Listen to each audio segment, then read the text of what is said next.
Hello everyone, কেমন আছেন সবাই? আলহামদুলিল্লাহ আমি তো ভালো আছি। আজকে চলে আসছি ভার্সিটিতে, আজকে লাস্ট পরীক্ষা। উফ, বেঁচে যাবো একদম পরীক্ষাটা শেষ হইলে।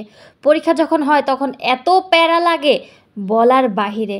একে তো ভার্সিটি থেকে আমার বাসা অনেকটা বেশি দূরে, তার উপর থেকে যখন গরমের সময়টা আসে তখন এত বেশি খারাপ লাগে, মানে গরমে প্রচুর খারাপ লাগে। তো এই তো আমি তোমাদেরকে দেখাচ্ছি আমার সম্পূর্ণ ভার্সিটিটা। আমার ভার্সিটির নাম হচ্ছে Mirpur university of college, Mirpur 2-এ। আমি খুব কম ভার্সিটিতে আসি, যার কারণে আমার খুব একটা বেশি বন্ধুবান্ধব নেই। আর স্কুল লাইফটা, কলেজ লাইফটা, ভার্সিটি লাইফটা, এই তিনটা লাইফটাই কিন্তু সম্পূর্ণ আলাদা। তোমরা এটা জানো।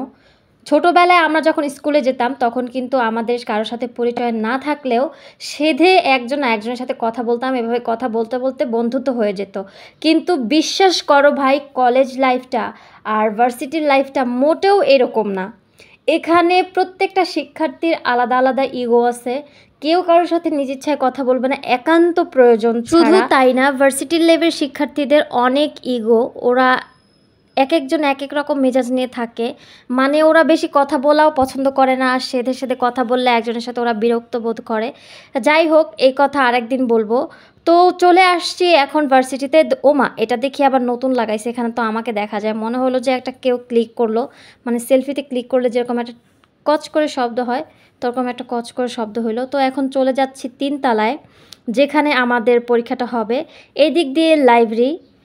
আমার কেমন যেন এরকম কাটা কাটা থাকলে না মনে হয় যে আমি জেলখানার ভিতরে আছি। একটু খোলামেলা থাকবে বা গ্রিল না থাকলে আমার মনে হয় ভালো, কিন্তু ওনারা একটা সেফটির জন্য দিছে। কিন্তু এত এত ঘনভাবে দেওয়ার কী দরকার ছিল? আমার ক্যাম্পাসটা সম্পূর্ণ আমি অন্য আরেকদিন ঘুরিয়ে দেখাবো। এখান থেকে কিন্তু পুরোটা ক্যাম্পাস দেখা যাচ্ছে, ভালোই লাগতেছে। তো এখন একটা কষ্টের কথা বলি, স্কুল লাইফটাই ভালো ছিল। তখন পরীক্ষার সময় সিট প্ল্যান ছিল, আমাদেরকে বলে দেওয়া হতো যে কয় তারিখে পরীক্ষা হবে, কোন ক্লাসে পরীক্ষা হবে। কিন্তু ভার্সিটির লাইফটা এমন কেন ভাই, এটাই আমি বুঝি। মানে পরীক্ষা হওয়ার কথা করে চলে আসছি, ক্লাস পুরোটা ফাঁকা। আজকে অনেক দিনের একটা স্বপ্ন পূরণ করব। তো স্যাররা যখন এখানে দাঁড়িয়ে লেকচার দেয়, আমার খুব ইচ্ছা করতো যে আমি এখানে দাঁড়াবো একদিন। আমার ছোটোবেলার একটা স্বপ্ন যে আমি স্কুল টিচার হব, যদিও এখন বড় হয়ে গেছি, সেই ইচ্ছা নাই। আজ অনেক দিনের পুরনো একটা স্বপ্ন পূরণ করে নিলাম, মানে টিচারের জায়গায় গিয়ে দাঁড়ালাম। টিচার হতে পারি আর না পারি। তো বাইরের পরিবেশটা অনেক সুন্দর লাগতেছিল, এখানে কৃষ্ণচূড়া গাছটা সামনে থেকে এত সুন্দর লাগতেছিল। আমি কেন জানি না ক্যামেরায় আসল সৌন্দর্যটা দেখা যাচ্ছে না।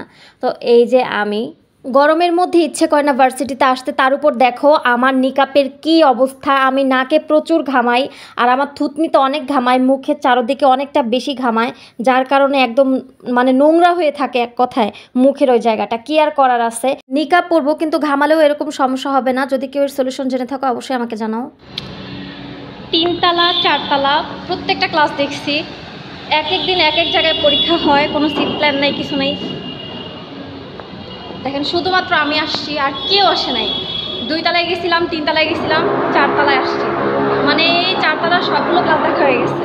বুঝতেছি না কেউ কি আসে নাই নাকি আমি ভুল জায়গায় চলে আসছি। দেখেন ঘামাইয়া, এই বোরকা যারা পরে তাদের এটা একটা প্রবলেম। এখানে ঘামাই, এখানে ঘামাই, নাকে সব থেকে বেশি ঘামায়। দেখেন কি একটা বাজে অবস্থা। যাই হোক, এখন ক্লাস খুঁজি। পরীক্ষা শুরু হওয়ার সময় হয়ে গেছে, কিন্তু আমি এখনও ক্লাস খুঁজে পাচ্ছি না, আমার ব্যাচের কাউকে পাচ্ছি না। মানে কাউকেই দেখতেছি না। একজনকে দেখলে তো একটু জিজ্ঞেস করতে পারতাম, হ্যাঁ, যে আমাদের পরীক্ষাটা কোথায় হবে। কালকে একবার এখানে আসছিল, তারপর একবার 3 তলায় গেছে, 4 তলার ওই পাশে গেছে। আজকে কোনো ক্লাসেই কেউ নাই। আমি বুঝতেছি না আমি কি আগে চলে আসছি নাকি কেউ আসে নাই, আমি কিছুই বুঝতে পারতেছি না। পাগল হয়ে যাচ্ছে, একটু পর পরীক্ষা শুরু হবে। 2.5 ঘন্টা বাসের জার্নি করার পর ভার্সিটিতে এসে এখন আবার সিট খুঁজতে হচ্ছে, ক্লাস খুঁজতে হচ্ছে। মানে এত একটা বিরক্ত লাগতেছে। আমার পর এই যে এই মেয়েটাও আসছে, ও ক্লাস খুঁজতেছে, ও খুঁজে পাচ্ছে না, আর বুঝতে পারতেছে না যে কোথায় বসতে হবে। আমার অনেক মেজাজটা গরম হচ্ছে, মানে কী যে করতে ইচ্ছা করতেছে, অনেক রাগ উঠতেছে যে কীরকম ভালোই লাগতেছে না। মানে অদ্ভুত একটা সিচুয়েশনের মধ্যে পড়ছি। এর মধ্যে চাঁদনিও চলে আসছে। চাঁদনির সাথে আপনাদেরকে পরিচয় করিয়ে দিই।